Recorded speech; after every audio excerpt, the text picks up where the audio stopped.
Hi மக்களே, வணக்கம் எல்லாருக்கும். இந்த வீடியோ எங்கன்னு பார்த்தீங்கன்னா நம்ம குலசேகரப்பட்டினம் கோயில் வாசலில். இந்த வீடியோவில் பார்த்தீங்கன்னா ஒரு சின்ன பொண்ணு காளி வேஷம் போட்டிருப்பாங்க. காளி வேஷம் மீன்ஸ் ஜடை வச்ச வீரப்பல் வச்ச ஒரு அம்மன் வேஷம் மாதிரி தான். செங்காளி அம்மன் வேஷம் கட்டியிருக்காங்க. இவங்க பார்த்தீங்கன்னா அந்த கோயில் வாசல் முன்னாடி ஒரு மேலே சத்தம் கிடையாது, ஒரு கூச்சல் சத்தம் கிடையாது, ஓம் காளி ஜெய் காளின்ட்டு. ஆனால் எந்த சத்தமும் இல்லாமல் அந்த குழந்தையோட உடம்புல அந்த அம்மாவோட அருள் இறங்கி வரதை மட்டும் பாருங்கள். ரொம்பவே அழகாக இருக்கும்.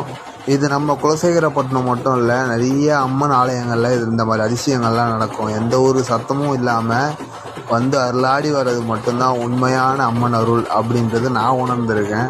ஏன்னா நிறையா பேர் இப்போல்லாம் நிறையா போலித்தனமான சாமி ஆடுறாங்க. அவங்களுக்கு மத்தியில் இந்த மாதிரி குழந்தைங்கள் அழகாக அம்மா அருள் ஆடுறது பார்த்து ரசிக்கிறதுல ரொம்ப சந்தோஷமாக இருக்கும்.